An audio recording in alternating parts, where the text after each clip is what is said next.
नमस्कार, आप देख रहे हैं के न्यूज। मैं हूं आपके साथ तन्वीर। रुक करते हैं खबरों का और बुलेटिन की शुरुआत करते हैं आगरा की खबर से। आगरा से खबर आपको बता रहे हैं, बस अड्डे पर बम की सूचना से पुलिस अलर्ट है। बड़ी संख्या में आईएसबीटी बस अड्डा पर पुलिस बल तैनात किया गया है। बस अड्डे से यात्रियों को हटाया गया है। बम स्क्वाड मौके पर मौजूद है, तो सभी बसों सहित पूरे परिसर की सघन चेकिंग की जा रही है। आगरा से बड़ी खबर आपको बता रहे हैं, जहां एटा की अनुबंधित बस में बम की सूचना मिली थी, तो अफवाह निकली। बम की सूचना करीब 1 घंटे जांच पड़ताल के बाद आगरा प्रशासन को फिलहाल राहत मिल गई है। तो थाना हरि पर्वत क्षेत्र का ये मामला आपको बता रहे हैं, जहां करीब 1 घंटे जांच पड़ताल के बाद आगरा प्रशासन को फिलहाल राहत मिल गई है, क्योंकि बम की सूचना अफवाह निकली है। तो आगरा से खबर आपको बता रहे हैं, आगरा से अहम जानकारी आपको बता रहे हैं, जहां बस अड्डे पर बम की सूचना से पुलिस अलर्ट हुई, जांच पड़ताल की गई और जांच पड़ताल में ये अफवाह बात निकली है। थाना हरि पर्वत क्षेत्र का ये मामला आपको बता रहे हैं, जहां बस अड्डे से यात्रियों को हटाया गया और जांच पड़ताल की गई। सभी बसों सहित पूरे परिसर की सघन चेकिंग की गई, जिसके बाद ये जानकारी अफवाह निकली। तो एटा की अनुबंधित बस में बम की सूचना मिली थी, जिसके बाद जांच पड़ताल की गई। थाना हरि पर्वत क्षेत्र का ये मामला आपको बता रहे हैं।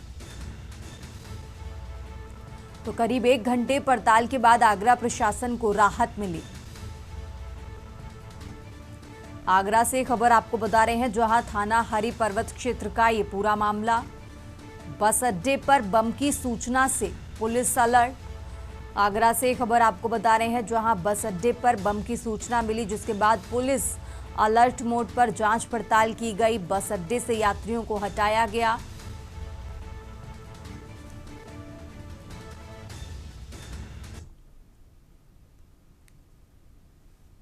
साढ़े 8 बजे के आसपास। कैसे पता चला आपको कि उसमें कोई संदिग्ध वक्त हुए? इसे नहीं पता लगा। ड्राइवर को रख के गया था कोई पार्सल। हाँ। तो आगरा पहुंचने वाले थे, तो उसने बताया कि पार्सल रख के इस पर कॉल कर दो। तो मैंने नंबर देखा, तो मैंने कॉल किया उस पर। रामबाग से थोड़े पीछे से किया था। हाँ। मैंने बोला मैंने आपका पार्सल आया आगरा के लिए। हमने तो कासगंज के लिए रखा था। तो मैंने कहा आगरा वाली बस में फिर तुम ड्राइवर को क्यों देके गए? जो भी देके गए हैं तो कासगंज वाली लाइन में देके जाते। तो वो कह रहे ठीक है, तो अब आप रख लो, हम कल आओगे तो कल दे देना हमें। तो आज भी फोन किया, आज भी उसने उठाया नहीं। तो आज भी फिर मैं यहाँ बस में रह गया, उसको मैं जमा कराना और बताना भूल गया। पार्सल रखा, ड्राइवर के पास ही रखा हुआ, तो ड्राइवर की सीट के पास ही। और इसी खबर पर ज्यादा जानकारी के लिए हमारे साथ अजेंद्र चौहान जुड़ चुके हैं। अजेंद्र जी, इस तरीके से बस अड्डे पर बम की सूचना मिली, इसके बाद जांच पड़ताल में क्या बातें निकलकर सामने आई हैं और कैसे ये अफवाह उड़ी, पूरा अपडेट क्या है अजेंद्र? देखिए, कल देर शाम की तनवी ये घटना है। और जब आगरा का जो आईएसबीटी सबसे बड़ा बस अड्डा है, यहाँ पर एटा से अनुबंधित जो बसें होती हैं, जो रोडवेज से अटैच होती हैं, वो यहाँ पर बसती है। तो वहाँ ये कंडक्टर तैनात है और कंडक्टर ने कहा कि यहाँ पर बम है। तो जब इसकी सूचना उसने स्थानीय पुलिस को दी, परिवहन विभाग के अधिकारियों को दी, तो मौके पर तमाम पुलिस की टीम पहुंच गए और डीसीपी सिटी पहुंच गए, एसीपी पहुंच गए और बॉम्ब स्क्वाड और डॉग स्क्वाड मौके पर पहुंच गए। पूरे ही जो परिसर है आईएसबीटी का, उसको पूरी तरह से खाली करा दिया गया। फिलहाल 1 घंटे की सघन चेकिंग हुई। जिस कार्टून में बम होने का अंदेशा लगाया जा रहा था, वो एक्चुअल में हकीकत में वो पटाखे निकले, जो कि पार्टी वगैरह में आतिशबाजी के काम आते हैं। और वो किसी व्यक्ति ने एज ए पार्सल किसी को भिजवाए होंगे और उसके बाद वो पार्सल सही जगह नहीं पहुंच पाया। लेकिन यहाँ पुलिस की सतर्कता देखने के लिए मिली कि जैसे ही सूचना मिली, क्योंकि अगर बात करी जाए ये बम की सूचना की, तो दिल्ली जैसे धमाके के बाद पूरी तरह से उत्तर प्रदेश में भी पुलिस अलर्ट है। और उसके चलते यहाँ तमाम पुलिस के अधिकारी मौके पर पहुंच गए और चेकिंग के बाद वहां पर उसमें पटाखे निकले। फिलहाल पूरे मामले के बाद जो स्थानीय जो बस स्टैंड का जो स्टाफ है और साथ ही साथ जो राहगीर है और बस के जो यात्री हैं, सभी ने राहत की सांस ली और पुलिस की समस्या की कहीं ना कहीं सराहना की थी। ठीक है अजेंद्र, बहुत बहुत शुक्रिया आपका तमाम जानकारी के लिए।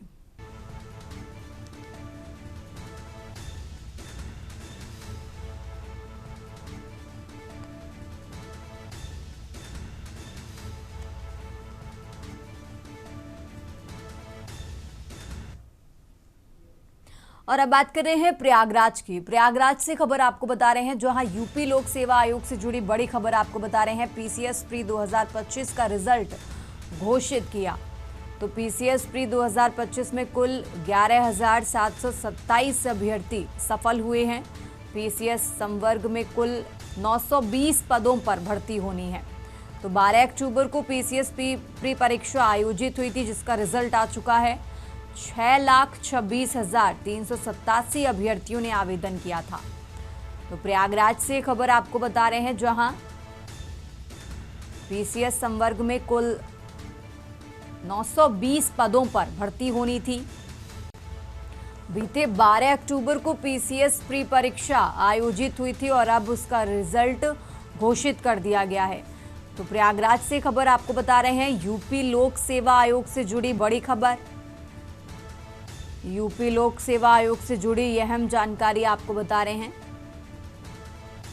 और इसी खबर पर ज्यादा जानकारी के लिए हमारे साथ मनीष तिवारी जुड़ चुके हैं। मनीष, जिस तरीके से 12 अक्टूबर को ये परीक्षा हुई थी पीसीएस प्री की और इसका अब रिजल्ट आ चुका है, मनीष जी। जी बिल्कुल, जिस प्रकार से देखा जाए यूपी लोक सेवा आयोग के द्वारा जो है पीसीएस प्री की 2025 का रिजल्ट जो है घोषित कर दिया गया है और जिसमें पीसीएस प्री के 2025 में कुल 11,727 अभ्यर्थी जो है सफल हुए हैं। तो कहा जा सकता है जिस प्रकार से पीसीएस संवर्ग के कुल 920 पदों पर भर्ती होनी है और 12 अक्टूबर को पीसीएस की परीक्षा आयोजित की गई थी और 6,26,387 अभ्यर्थियों ने इसमें आवेदन किया था और काफी समय के बाद जो है जिस प्रकार से देखा जा सकता है कि इस रिजल्ट के घोषित होने के बाद जो है अभ्यर्थियों का जो है 11,727 अभ्यर्थियों ने जो है एग्जाम को पास किया है। तो कह सकते हैं अभी 920 पदों पर है, बाकी मेडिकल और बाकी चीजें बाकी हैं और जिस प्रकार से इस रिजल्ट के घोषित होने के बाद जो है विद्यार्थियों में काफी खुशी की लहर है। तो कहा जा सकता है कि जो इंतजार था वो खत्म हुआ है और रिजल्ट आने के बाद जो है अब ये देखना है कि कौन से 920 विद्यार्थी इसमें चयनित होंगे। ठीक है मनीष जी, बहुत बहुत शुक्रिया आपका तमाम जानकारी के लिए। आप हमारे साथ बने रहिए, हम आगे भी आपसे जानकारी लेते रहेंगे। और ये प्रयागराज से खबर आपको बता रहे हैं, जहां यूपी लोक सेवा आयोग से जुड़ी अहम जानकारी, जहां बीते 12 अक्टूबर को ये परीक्षा हुई थी और अब इसका रिजल्ट घोषित कर दिया गया है।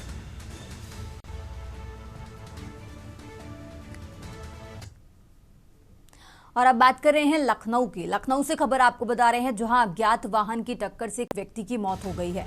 रिंग रोड पर तेज रफ्तार ने व्यक्ति की जान ली है। मौके पर ही दुर्घटनाग्रस्त व्यक्ति की मौत हुई। तो मौके पर पुलिस पहुंची और शव को फिलहाल पोस्टमार्टम के लिए भेजा गया है। ठाकुरगंज थाना क्षेत्र के रिंग रोड का ये मामला आपको बता रहे हैं। तो लखनऊ से खबर आपको बता रहे हैं, जहां फिलहाल पुलिस मौके पर पहुंची और पूरे मामले की जांच पड़ताल में जुटी हुई है। रिंग रोड पर तेज रफ्तार ने एक व्यक्ति की जान ली।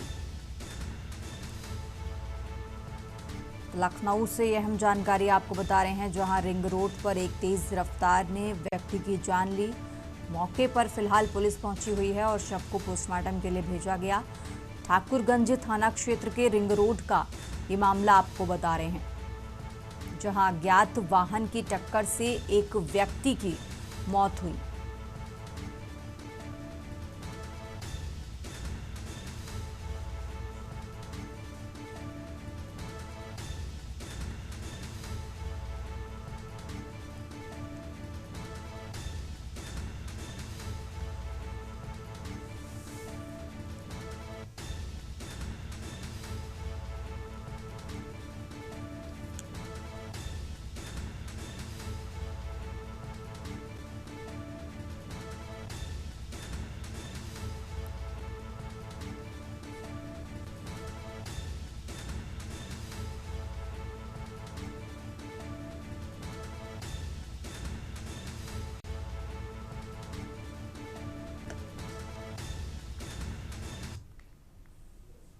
आगे बढ़ते हैं खबरों में। खबर लखनऊ से है, जहां सूत्रों के हवाले से खबर आपको बता रहे हैं, 2000 करोड़ के नशीले कफ सिरप कारोबार का खुलासा हुआ है। ईडी की शुरुआती जांच में खुलासा हुआ है। सिंडिकेट की जड़ें तलाश रही ईडी और अब माना जा रहा है कि उजागर हो सकते हैं सफेद पोशों के चेहरे। तो एसटीएफ, एसआईटी सहित पुलिस विभाग इस जांच पड़ताल में जुटा हुआ है। 3 राज्यों सहित अन्य देशों में 2000 करोड़ तस्करी के संकेत हैं। तो फर्जी कंपनियों के जरिए नशीला सिरप खपाने की संभावना यहां पर जताई गई है और इसी मामले में आरोपी शुभम जायसवाल को भगोड़ा घोषित करने की भी अब तैयारी है और इसी को लेकर अब रेड कॉर्नर नोटिस भी जारी की जा सकती है। तो लखनऊ से खबर आपको बता रहे हैं, राजधानी लखनऊ से यह अहम जानकारी आपको बता रहे हैं, जहां फर्जी कंपनियों के जरिए नशीला सिरप खपाने की संभावना है। 3 राज्यों सहित अन्य देशों में 2000 करोड़ के संकेत हैं। आरोपी शुभम जायसवाल को भगोड़ा घोषित करने की अब तैयारी है। तो लखनऊ से खबर आपको बता रहे हैं और उसी को लेकर रेड कॉर्नर नोटिस भी जारी किया जा सकता है। और इसी खबर पर ज्यादा जानकारी के लिए हमारे साथ मनीष जी जुड़े हुए। मनीष जी, इस तरीके से जानकारी मिल रही है कि अब इसी मामले में शुभम जायसवाल को भगोड़ा घोषित करने की तैयारी है, आगे क्या कुछ इसको लेकर अपडेट है? मनीष जी जी बिल्कुल, जिस प्रकार से जो है इस कफ सिरप को लेकर के जो नशीला कफ सिरप है और जिस प्रकार से शुरुआती दौर में एफएसडीए की पूरी जांच कर रही थी, एफएसडीए के द्वारा जो है उनके द्वारा जो है उत्तर प्रदेश के सभी डीएम को जो है नोटिस भी जारी किया गया था और उनके तरफ से ये कहा गया था जहां पर भी ये कफ सिरप पाया जाएगा तो उनके खिलाफ जो है कार्रवाई की जाएगी, कानूनी कार्रवाई की जाएगी। तो इस प्रकार से देखा जा सकता है। लेकिन जांच के दौरान जिस प्रकार से जब गिरफ्तारी शुभम जायसवाल को भगोड़ा साबित करने के लिए साथ साथ बाकी जो अन्य गिरफ्तारियां हुई तो उसमें जो है सफेदपोश नेताओं के जो है नाम सम्मिलित होने की बात सामने आने लगी। तो उसके बाद एसडीए ने देखा कि इसमें बहुत ही बड़ा खेल है, तो इसके बाद जो है इसमें ईडी को इस पूरे मामले में लगाया गया है। ईडी के द्वारा जो अब तक जो कंपनियों के खातों से जो जानकारी मिल रही है तो उसमें करीब 2000 करोड़ के कफ सिरप की तस्करी के संकेत मिल रहे हैं। तो इस प्रकार से कहा जाए कि जो अब तक जो सोचा जा रहा था कि ये बहुत ही बड़ा मामला है, क्योंकि कई राज्यों से ये पूरा मामला जुड़ता हुआ नजर आ रहा है और जिस प्रकार से ईडी ने जो है पैसों की और अकाउंट की जो है आप छानबीन चालू की है, जिस प्रकार के जो संकेत सामने देखने को मिल रहे हैं तो इससे साफ तौर से दिखता है कि ये बहुत ही बड़ा नेटवर्क है और नेटवर्क में जो है काफी बड़े बड़े नेता से लेकर के जो है बड़े बड़े माफिया इसमें शामिल है। तो अब ये देखना है कि ईडी पूरे खुलासे में जिस प्रकार से शुरुआती दौर का ये जांच में 2000 करोड़ की बात सामने आ रही है, जिसमें हेरा फेरी की बात आ रही है और क्या क्या खुलासे होते हैं वो आने वाला समय ही बताएगा। जी ठीक है मनीष जी, आप हमारे साथ बने रहिए, हम आगे भी आपसे अपडेट लेते रहेंगे। और ये लखनऊ से खबर आपको बता रहे हैं, राजधानी लखनऊ से ये अहम जानकारी आपको बता रहे हैं।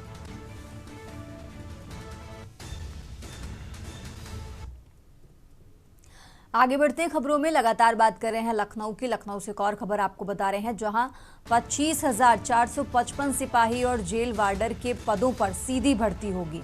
तो शासन की हरी झंडी के बाद भर्ती बोर्ड निकालेगा विज्ञप्ति। तो 22,000 से ज्यादा पदों पर यूपी पुलिस में भर्तियां होंगी। तो पुलिस, पीएसी, एसएसएफ, सशस्त्र बल और इसी के साथ घुड़सवार पुलिस में भी मौका मिलेगा। तो महिला पीएसी वाहिनी में भी भर्तियां होंगी। जेल वार्डर के आपको बता दें लगभग 2800 पदों पर भर्ती की जाएगी। तो लखनऊ से खबर आपको बता रहे हैं, राजधानी लखनऊ से यह अहम जानकारी आपको बता रहे हैं, जहां 25,455 सिपाही और जेल वार्डर के पदों पर सीधी भर्ती की जाएगी।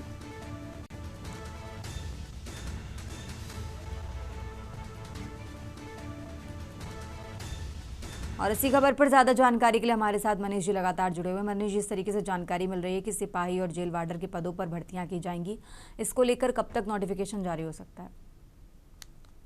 प्रकार से देखा जाए उत्तर प्रदेश सरकार जो है युवाओं को जो है रोजगार देने के लिए जो है काफी पहल कर रही है और इस पहल के अंतर्गत देखा जा सकता है कि काफी बड़ी भर्ती, जिसमें कह सकते हैं कि पुलिस की काफी बड़ी भर्ती जो है निकाली जा रही है और इसमें करीब 25,455 सिपाहियों की जो है भर्ती की जाएगी, जिससे जेल बॉर्डर के भी सिपाही जो है इसमें शामिल होंगे।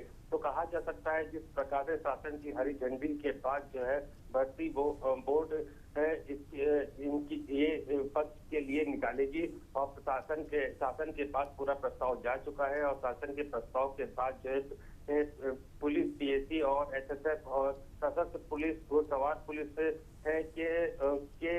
के लिए युवाओं को एक लंबा अवसर मिलेगा। जिस प्रकार से देखा जा सकता है कि महिला पीएसी वाहिनी में भी भर्ती के लिए जो है इसमें प्रक्रिया की जा रही है। शासन को जो है पूरा प्रस्ताव भेजा गया। जेल बॉर्डर का लगभग 2800 पद को भी भरा जाएगा। तो कह सकते हैं कि उत्तर प्रदेश सरकार के द्वारा जो है एक लंबी प्रक्रिया के बाद जो है अब शासन के पास ये पूरा प्रपोजल गया हुआ है और जैसे ही शासन इसकी स्वीकृति देता है तो इन सभी पदों की भर्ती के लिए जो है फॉर्म निकाले जाएंगे। और जो अभी तक संकेत मिल रहे हैं कि ऑनलाइन इनकी भर्ती होगी, जिसमें चाहे महिला और पुरुष दोनों ही इन भर्तियों में जो है आवेदन दे सकते हैं। तो कहा जाए जिस प्रकार से सरकार जो है लगातार जो है युवाओं को रोजगार देने के लिए नए नए रास्ते निकाल ली, चाहे उद्योग का बढ़ावा दे करके और जो सरकारी नौकरियां हैं उनके जो खाली पद पड़े हैं उनको जो है लगातार भरने का प्रयास कर रही है। जी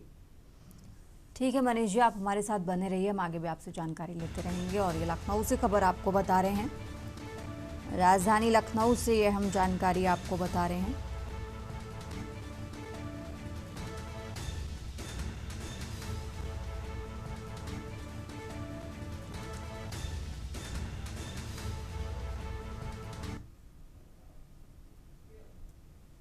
ब्रेक से वापस आ चुके हैं, रुक करते हैं खबरों का। बात कर रहे हैं लखनऊ की। लखनऊ से खबर आपको बता रहे हैं, जहां 15 दिसंबर के बाद विधानमंडल सत्र की तैयारी है।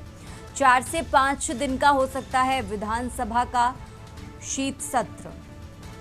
तो सत्र में सत्तारूढ़ दल गिनाएगा अपनी उपलब्धियां, लागू हो सकते हैं कई महत्वपूर्ण अध्यादेश। एसआईआर के मामले में सरकार को घेरने की विपक्ष की योजना है। लखनऊ से खबर आपको बता रहे हैं, जहां 15 दिसंबर के बाद विधानमंडल सत्र की तैयारी है। 4 से 5 दिन का ये सत्र हो सकता है। लखनऊ से ये हम जानकारी आपको बता रहे हैं, जहां 15 दिसंबर के बाद विधानमंडल सत्र की तैयारी है।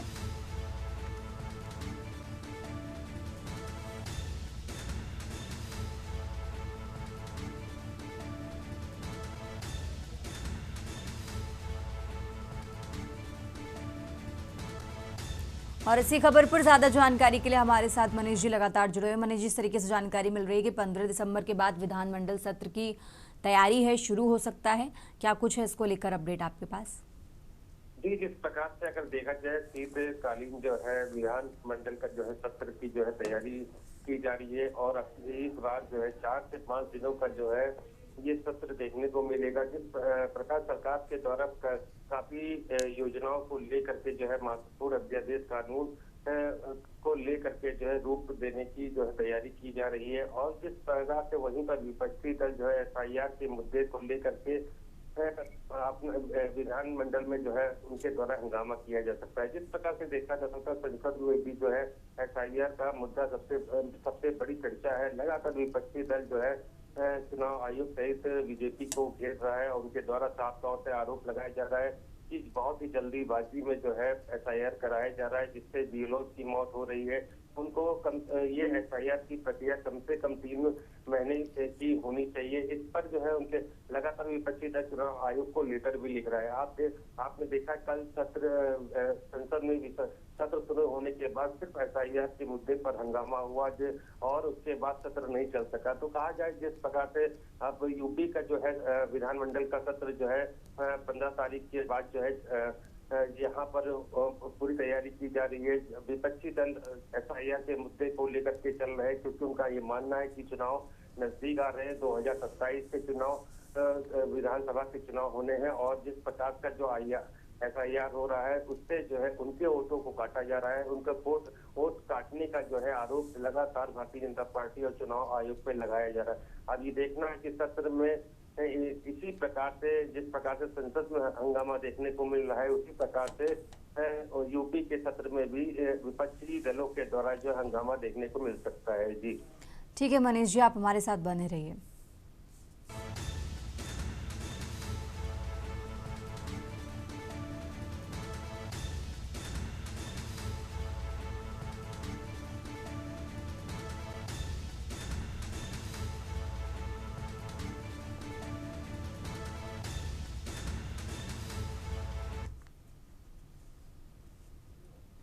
और आगे बढ़ते हैं खबरों में। खबर लखनऊ से है, जहां एसआईआर गणना प्रपत्रों को डिजिटाइज करने में उत्तर प्रदेश पीछे है।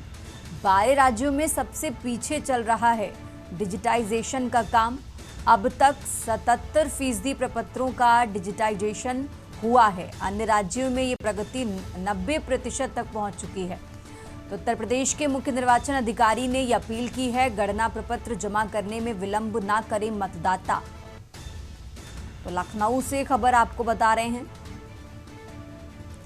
उत्तर प्रदेश के मुख्य निर्वाचन अधिकारी की तरफ से यह अपील की गई है कि जो मतदाता हैं वो गणना प्रपत्र जमा करने में विलंब ना करें, यानी देरी ना करें। तो लखनऊ से खबर आपको बता रहे हैं, जहां उत्तर प्रदेश में अब तक केवल 77% प्रपत्रों का डिजिटाइजेशन हुआ है और बाकी राज्यों की बात करें तो वहां पर 90% तक यह आंकड़ा पहुंच चुका है। तो लखनऊ से खबर आपको बता रहे हैं, जहां एसआईआर गणना प्रपत्रों को डिजिटाइज करने में उत्तर प्रदेश पीछे है। अब तक 77% प्रपत्रों का डिजिटाइजेशन हुआ है और इसी को लेकर उत्तर प्रदेश के मुख्य निर्वाचन अधिकारी की तरफ से अपील भी की गई है।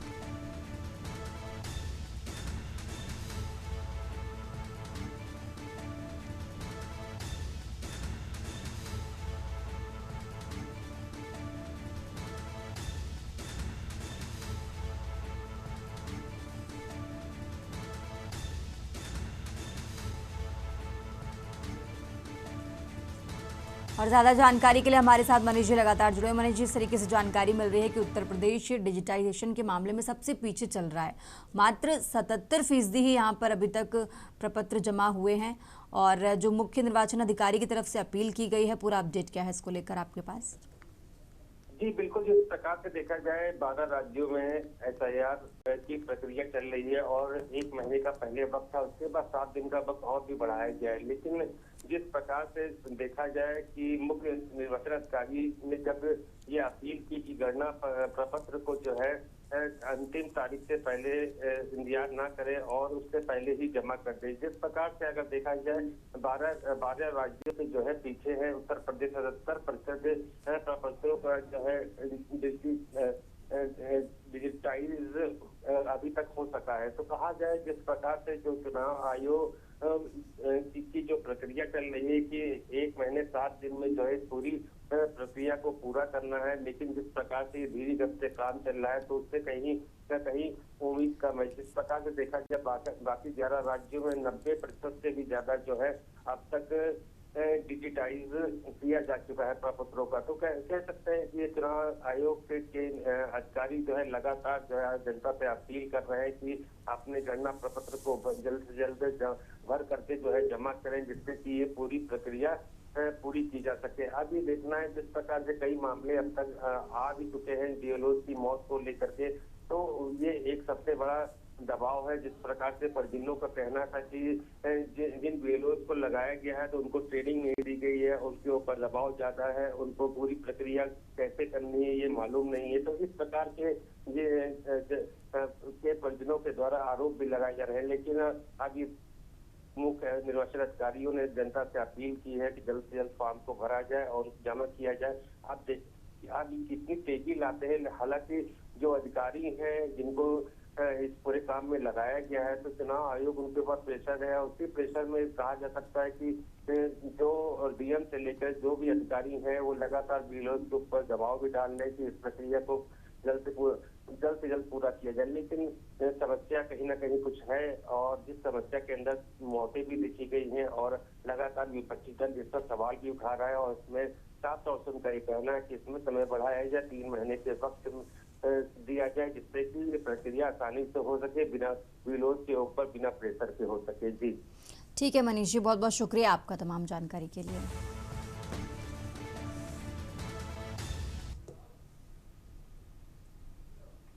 इस बुलेटिन में फिलहाल इतना ही। आप देखते रहिए के न्यूज़ इंडिया।